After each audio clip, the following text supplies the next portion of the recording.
Bonsoir, Église du Dieu vivant. Il n'y a personne ici alors. Bonsoir, Église du Dieu vivant. Nous sommes venus à la rencontre de notre Dieu et nous a permis de passer une journée agréable sur son regard béni. Et alors qu'il nous souhaite la bienvenue chez lui, je pense que nous devrions répondre bonsoir. Amen. Chers frères et sœurs, nous avons commencé une semaine de rafraîchissement spirituel. Je me demande, on se rafraîchit pourquoi? Pourquoi on se rafraîchit normalement? Hein? Parce qu'on a soif, parce qu'on a chaud. OK? Maintenant, et si on a besoin de rafraîchissement, c'est peut-être parce qu'on a une plante et que la plante a besoin de peu d'eau pour monter. Alors je pense que si nous avons décidé d'avoir une semaine de rafraîchissement, c'est que nous pensons qu'il nous manque quelque chose. Amen. Et ce quelque chose, nous pouvons le trouver en Jésus seul. Amen. Laissez-moi vous dire quelque chose. Il n'y a personne ici qui peut dire qu'il est déjà totalement bon. Amen. Parce que bien souvent, nous nous appelons bons parce que nous avons passé une bonne journée sans peut-être avoir dit une bêtise. Mais on ne sait pas combien de bêtises qu'on a dit à la pensée. Et mon texte, la Bible me dit que Dieu a cherché partout s'il trouvait un homme bon sur la terre, sur toute la surface de la terre, et il n'a pas trouvé un bon. Mais il n'a trouvé que des pécheurs. Et c'est pourquoi il est venu mourir pour nous donner l'opportunité d'un jour vivre avec lui éternellement. Et en ce soir, nous allons continuer sur le livre d'Esther. Et vous savez que moi, je vais un petit peu rapidement parce que comme j'ai déjà vu le texte un petit peu, nous allons dans le livre d'Esther au chapitre 2, quand même, il faudrait que vous preniez vos Bibles parce que peut-être que le frère Marron peut dire des bêtises. Il faudra venir le corriger parce que nous sommes là pour nous entraider. Amen. OK? Personne n'a la science infuse. OK? Nous sommes là pour nous entraider. Nous avons vu hier que l'histoire d'hier a commencé par une fête, par un banquet. Et on nous dit que le mot banquet rime avec le mot boire. Vous comprenez? Et comme ça rime avec le mot boire, le texte nous a montré hier que le roi était dans un banquet et dans ce banquet il a bu. Et tellement il a bu que sa tête est partie. Et il a demandé à son épouse quelque chose, mais la femme peut-être, elle était dans un banquet, mais elle n'avait pas trop bu, elle a refusé. Et nous sommes en train de nous dire qu'en tant qu'enfants de Dieu, il faut que nous permettons à Dieu d'ouvrir nos yeux spirituels. Alors que nous sommes dans l'église ou à l'extérieur, pour que lorsque quelqu'un vient nous faire une avance, lorsque quelqu'un vient nous faire une proposition qui n'est pas normale, nous puissions lui dire, mon frère, arrière de moi Satan, parce que cette idée que tu me donnes n'est pas l'Esprit du Seigneur. Amen. Laissez-moi vous dire, le temps est arrivé où nous devons comprendre qu'il n'est plus le temps de jouer avec notre vie éternelle, mais il est le temps pour nous de nous accrocher à notre Seigneur afin qu'il puisse nous emmener dans l'éternité. Amen. Et nous nous rendons compte que bien souvent, nous nous laissons manipuler par des personnes, des grandes personnes, par des personnes qui sont un petit peu futées, qui nous disent du n'importe quoi et qui nous diminuent. Et comme ils nous diminuent, nous nous sentons comme des gens qui n'ont pas de valeur et nous laissons les gens faire n'importe quoi avec nous. Mais je suis venu vous dire en ce soir, vous êtes filles et fils du roi. Ça voudrait dire que vous êtes des hommes et des femmes célestes en Jésus-Christ et que personne ne doit avoir autorité sur vous, si ce n'est Jésus-Christ. Et le texte m'a montré une histoire, une femme païenne a refusé de venir se présenter devant les rois, devant les princes, de faire un défilé pour voir toutes ses formes. Et maintenant, nous nous rendons compte que cette femme a refusé et le roi était fâché, mais la chose qui importe, c'est qu'elle était restée elle-même. Amen. Laissez-moi vous dire, il ne faut pas que personne puisse vous faire faire ce que vous ne voulez pas faire. Grand ou pas, on doit garder notre intégrité. OK? Et ce soir, nous allons continuer dans cette histoire qui est magnifique. Je vous dis, dans le livre d'Esther, le nom de Dieu n'est pas mentionné, mais l'Esprit de Dieu œuvre. Amen. Vous n'avez pas entendu. Le nom de Dieu n'est pas mentionné, mais l'Esprit de Dieu œuvre. Amen. Et dans cette histoire-là, nous allons arriver à un moment où Mardochée va entendre qu'il y a un complot contre le roi. Et ça doit nous faire réfléchir. Mardochée sera au courant qu'il y a un complot contre le roi parce qu'il est assis à la porte et il entend deux eunuques en train de parler parce que le roi les agace et il faut tuer le roi. Et Mardochée de dire à Esther, il y a un complot qui se montre lui-même. Lorsque tu es un fils du roi, tu as un mode de vie à avoir. Lorsque tu es une fille du roi, tu as un mode de vie à avoir. Ça voudrait dire que ton frère qui est à côté de toi, même s'il ne semble pas être de ta famille, même s'il y a 4,50 € en plus que toi, mais c'est un enfant du Seigneur et tu dois lui porter secours. Et Mardochée a fait, il a porté la nouvelle à Esther et l'enquête a été donnée et les criminels ont été pendus. Et le texte nous dit, et il nous faut comprendre, et il y a un texte qui m'a fait beaucoup plaisir qui se trouve dans Hébreux 10, verset 24. Il dit, veillez les uns sur les autres pour nous exciter à la charité et aux bonnes œuvres. Ça voudrait dire, Mardochée est en train de faire quelque chose. Il a veillé sur le roi, même à l'issue du roi. Ça voudrait dire, il y avait un complot qui se montait contre le roi. Il a dit cela au roi, il a veillé sur le roi. Et Dieu nous dit, lorsque nous veillons les uns sur les autres, ça n'est pas dit d'aller surveiller les gens, hein. Lorsque nous veillons les uns sur les autres. Parce que des fois, nous comprenons mal le texte. Le texte ne dit pas lorsque nous surveillons les gens. Il nous dit de veiller les uns sur les autres. Ça voudrait dire, ayez un regard sur votre frère et sur votre sœur qui a une difficulté et portez-lui secours. Parce que lorsque vous portez secours à ce frère ou à cette sœur, c'est pour la gloire de Dieu. Amen. Et vous faites de bonnes œuvres. Et il nous faut comprendre que Mardochée, bien qu'il soit en pays étranger, bien qu'il ne soit pas chez lui, il veille sur l'existence du roi. Et on nous dit que ces choses-là ont été écrites dans les livres des chroniques. Mes amis, laissez-moi vous dire, le Dieu que nous servons fait des choses extraordinaires.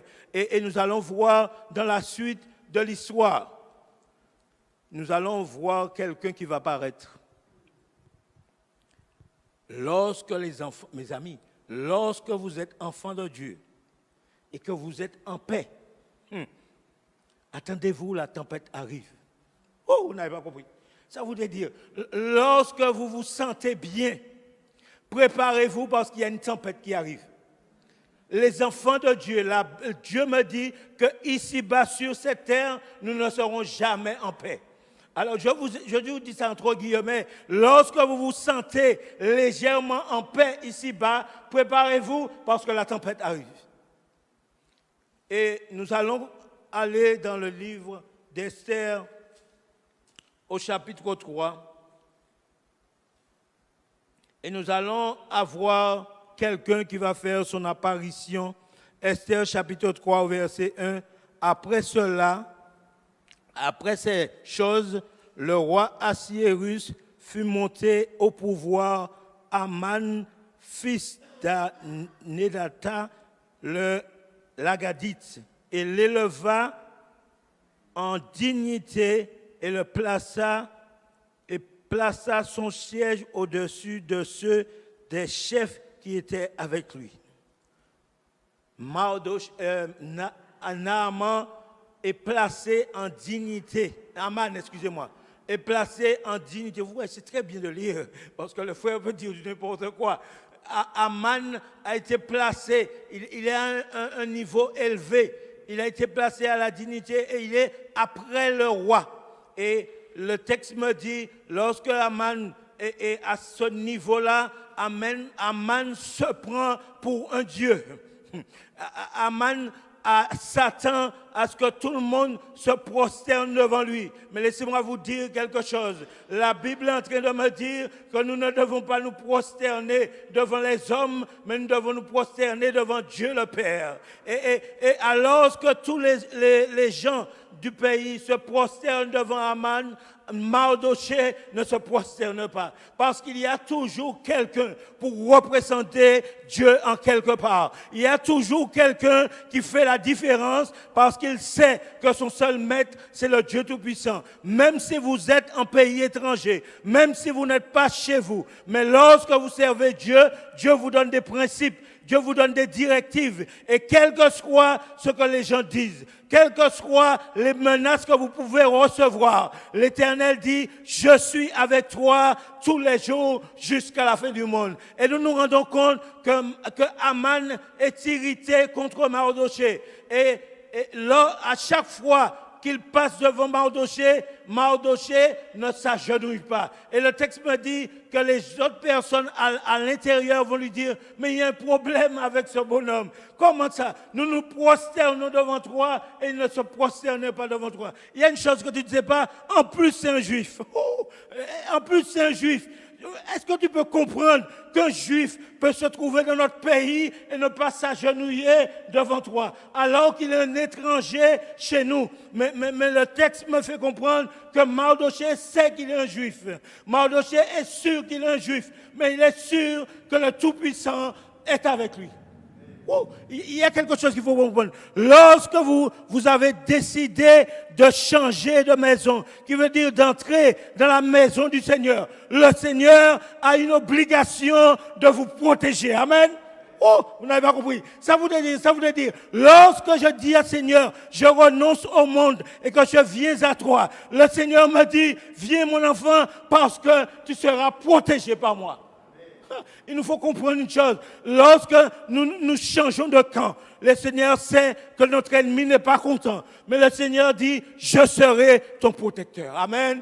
Et il faut comprendre que Mardochée n'est pas chez lui. Mardochée est dans un travail qu'il ne doit pas avoir. Comment un esclave peut travailler à la cour du roi? Mes amis, ouvrez les yeux. Ça voudrait dire que le bonhomme est à la cour du roi parce que son Dieu le conduit là où il doit aller. Bien souvent, des collègues sont fâchés contre vous, des amis sont fâchés contre vous, parce que le poste que vous avez, vous ne devriez pas l'avoir. Mais laissez-moi vous dire quelque chose. Lorsque votre Père Céleste vous place en quelque part, l'ennemi peut s'énerver, mais il ne peut pas vous bouger, parce que le Tout-Puissant a décidé que c'est là que je serai.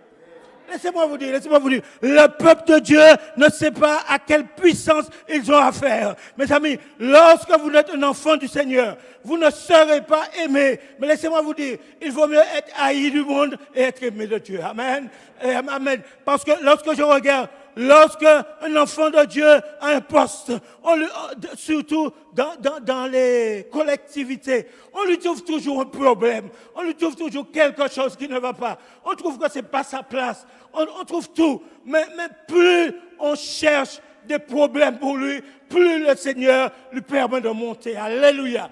Notre Dieu est tout puissant. Et laissez-moi vous dire, il ne faut pas que même si vous avez un poste et que quelqu'un soit en train de vous embêter, que vous baissez la tête et que vous chigniez. Vous êtes un fils, une fille du roi. Levez la tête et priez le Seigneur. Et le Seigneur prendra le problème en main et le problème sera résolu. Il nous faut comprendre que nous n'avons pas affaire avec un Dieu qui est mort. Oh, nous avons affaire avec un Dieu vivant. Et laissez-moi vous dire, et ce Dieu-là, lorsqu'il se lève de son trône, la terre tremble. Ce Dieu-là, lorsqu'il se lève de son trône, les nations tremblent. Alors il ne faut pas que nous, qui sommes enfants de Dieu, nous puissions trembler devant l'adversaire. Il faut comprendre une chose. Mais lorsque vous avez cette attitude, lorsque vous avez cette confiance, vous ne devez pas être clopé-copain. Je ne sais pas si vous comprenez ce que je dis. Ça voudrait dire que lorsque j'ai décidé d'être serviteur de Dieu. Je ne peux pas être serviteur de Dieu et serviteur du diable en même temps. Les deux ne fonctionnent pas.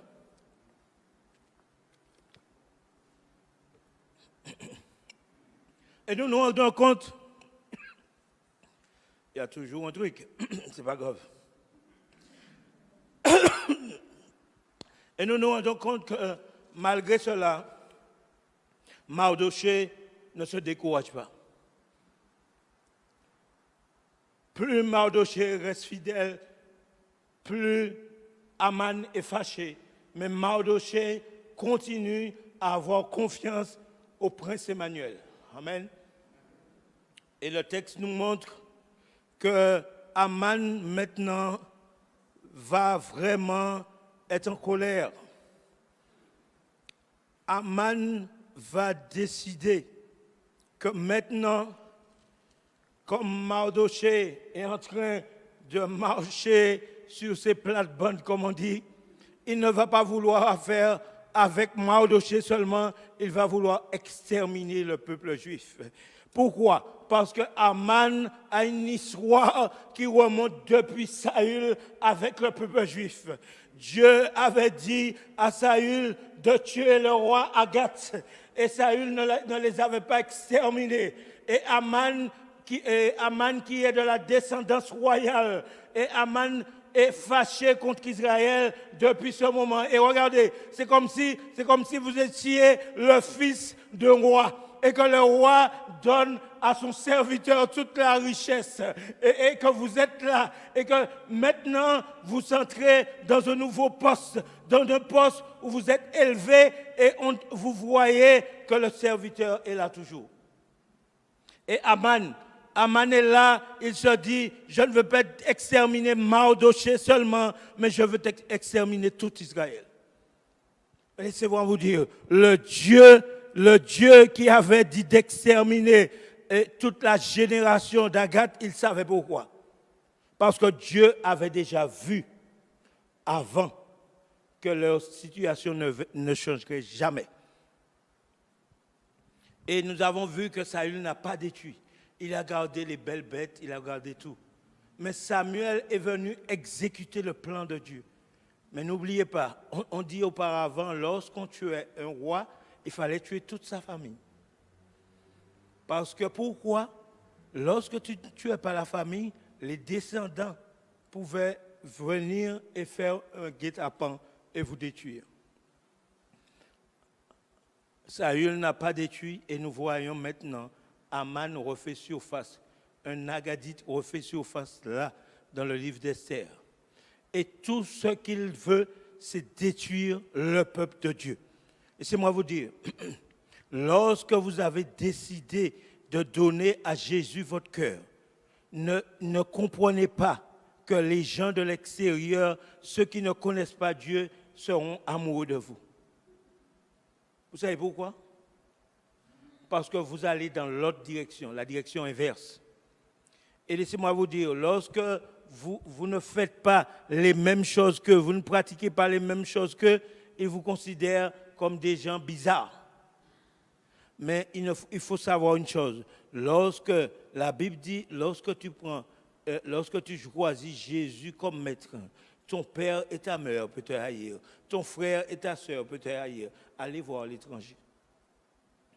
Il nous faut comprendre que Aman sera fâché contre Mardochée à fond la caisse. Mais le texte me dit que Mardochée ne se soucie pas. Mais vous savez qu'est-ce que moi je me dis? Mardochée ne se soucie pas parce qu'il est en connexion avec son Dieu. Amen. Bien souvent, lorsque vous regardez le problème, lorsque vous avez les yeux fixés sur le problème, vous oubliez Dieu. Et le bonhomme ne regarde pas le problème. Il ne salue même pas. Il ne regarde pas le problème, mais sa tête est fixée en haut. Parce que la réponse vient d'en haut. Amen. Et nous allons voir que Aman va comploter. Il va faire des complots pour pouvoir tuer Mardochée. Et vous savez, bien souvent, c'est pourquoi, en tant qu'enfant de Dieu, il faut être toujours sur ses gardes. Il faut être toujours sur ses gardes.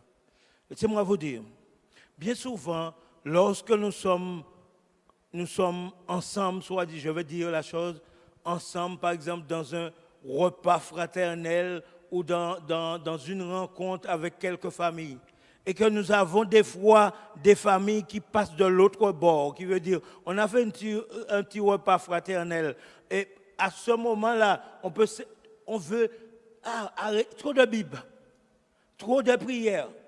Mes amis, dès que les gens vous disent ça, sortez de la maison, allez chez vous. Si on vous dit trop de Bible, trop de prières, allez chez vous. Vous savez pourquoi?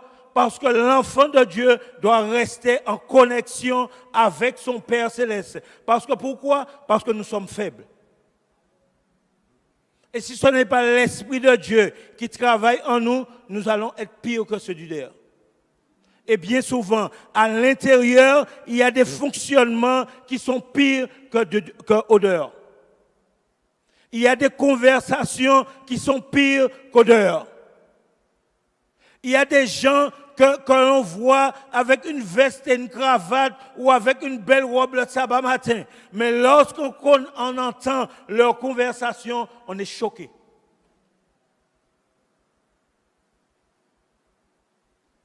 Mais là où nous voulons arriver, c'est que si nous voulons un rafraîchissement spirituel, nous devrions permettre à l'Esprit de Dieu de pénétrer en nous et de changer nos envies. Mes amis, nous ne pouvons pas nous changer nous-mêmes. Laissez-moi vous dire, j'ai essayé de me changer moi-même. J'ai essayé tellement, je ne suis jamais arrivé. Et si j'essayais toujours, je ne serais pas arrivé. Mais un jour, Dieu m'a envoyé dans Jean chapitre 17. Et le texte me dit, Jésus dit au Père, toi en moi et moi en eux, afin que nous soyons un. Et lorsque j'ai lu ce texte-là, j'ai dit, jeune homme, arrête de te battre contre toi-même. Laisse le Seigneur pénétrer en toi et faire sa vie en toi afin qu'il puisse te conduire. Et à ce moment-là, lorsque vous avez une difficulté, vous avez un problème, vous n'êtes pas triste sur votre sort comme ça là. Vous êtes là comme ça. Parce que vous êtes triste tellement, vous essayez d'être bien, vous n'êtes jamais bien. Mais laissez-moi vous dire, lorsque vous savez que c'est Jésus et son Père qui travaillent en vous et accomplir en vous le vouloir et le faire selon son bon plaisir, à ce moment-là, vous prenez de la force. Vous dites, Seigneur, je sais que je ne peux pas, mais la seule chose que je veux, je te donne la possibilité d'entrer dans ma vie et de prendre place dans ma vie et d'œuvrer pour moi. Amen. Et le Seigneur œuvre pour vous, quel que soit ce que les gens peuvent dire de vous. Les gens peuvent dire, où t'es comme ça avant, il n'y a pas de problème. Mais laissez-moi vous dire, où t'es comme ça, même par la grâce de Dieu, maintenant, le Seigneur m'a transformé. Alléluia. Et c'est ce qu'il nous faut comprendre. L'enfant de Dieu va tomber. Mais la Bible me dit, lorsqu'il tombe, il se relève. Parce que pourquoi il se relève? Parce qu'il espère en son Dieu. Amen. Laissez-moi vous dire, s'il y a quelqu'un qui n'est pas encore tombé ici, faites attention. Vous êtes sur le point de glisser. Et il nous faut comprendre que Dieu veut nous aider à arriver à avoir ce rafraîchissement que nous cherchons, mais en n'ayant pas peur des bruits qui sont autour de nous. Mardochée est dans un pays qui n'est pas le sien. Nous sommes sur une terre qui n'est pas la nôtre. Je répète ça encore parce qu'on aurait dit que bien souvent, on a envie de rester un petit peu plus longtemps ici parce qu'on n'a pas encore fait tout ce qu'on doit faire. Mais laissez-moi vous dire, nous sommes en pays étranger.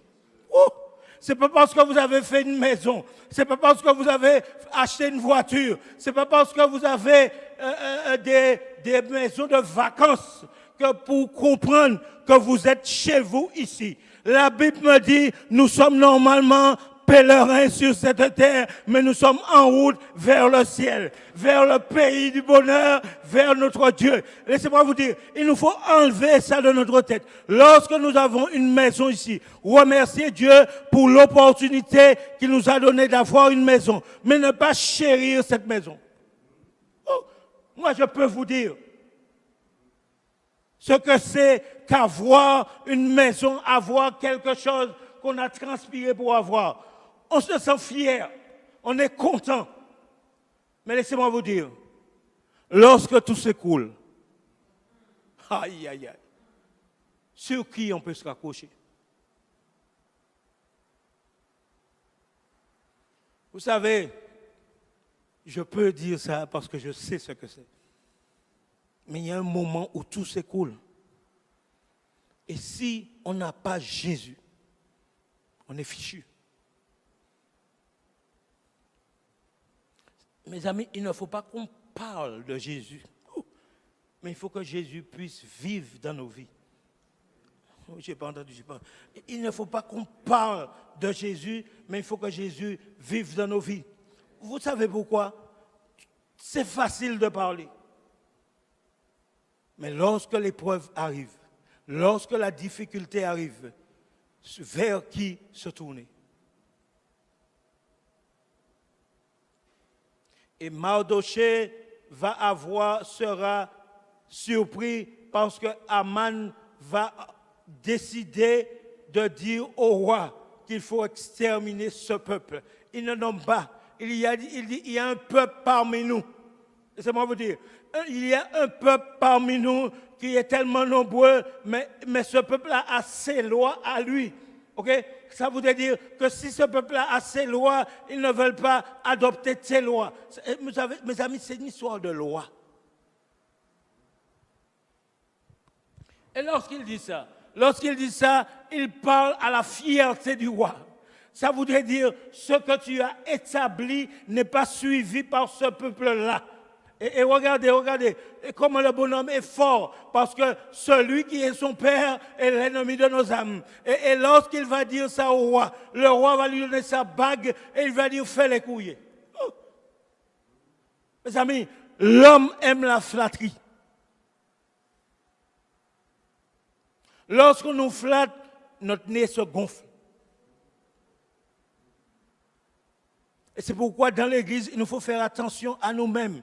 Lorsque nous prêchons, lorsque nous avons entendu quelqu'un prêcher, dire mon frère, le message c'était pour la gloire de Dieu. Ne dis pas mon frère, ton message était puissant, parce que le frère n'a rien fait, il a pris de la parole de Dieu. Et laissez-moi vous dire, la personne qui le rend puissant, c'est Jésus-Christ. Et il nous faut faire attention. Vous savez pourquoi? Parce que la Bible nous montre que le diable est un lion et il sait comment nous faire chuter. Et lorsque Aman va faire le complot, Mardochée va faire quelque chose. Et c'est là où je veux arriver, où nous allons arriver demain soir. Mardochée va déchirer ses vêtements. Et mes amis, il va déchirer ses vêtements et il va se rouler dans la cendre. Bien souvent,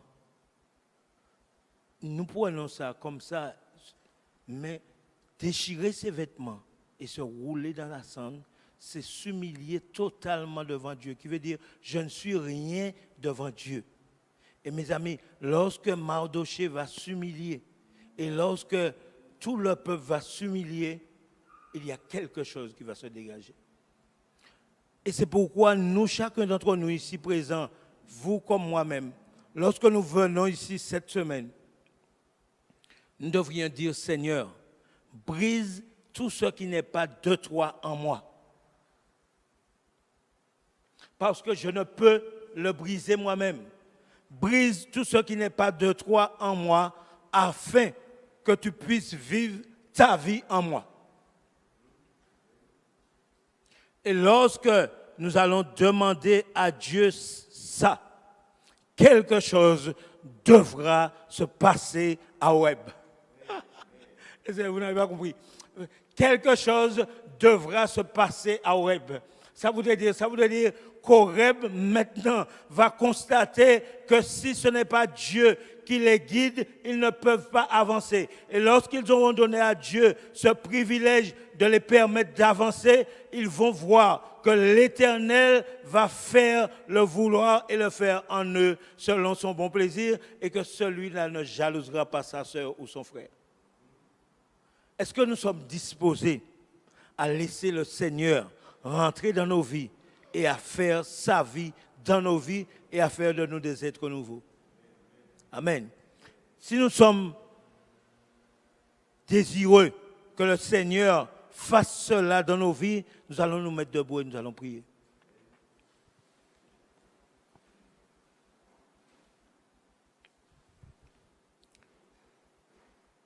Dieu Tout-Puissant, Dieu trois fois saint, merci pour tant d'amour manifesté envers des pécheurs tels que nous, Seigneur. Seigneur, tu as accepté de vider le ciel pour pouvoir venir sauver les êtres humains comme nous, Seigneur. Et Seigneur, les anges ont été étonnés de voir ce geste. Pourquoi tant d'amour envers des gens qui ne t'aiment pas? Mais Seigneur, c'est parce que ton nom est amour que tu es venu nous sauver de nous-mêmes. Alors que nous faisons cette semaine et que nous voulons croire que tu feras un miracle dans nos vies, viens toi-même toucher chacun d'entre nous et que l'homme ne soit pas vu, mais que ton nom soit exalté, Seigneur. Que l'homme ne soit pas élevé, mais que toi, tu sois élevé et que tu puisses transformer nos vies pour l'éternité. Bénis ton peuple, Seigneur, et raccompagne chacun d'entre nous en rentrer chez nous à bon port, sans danger, sans malheur, sans accident. Et que ton Esprit Saint continue à nous parler, que tes saints anges continuent à nous guider. Nous t'avons prié au nom de Jésus pour ta gloire. Amen.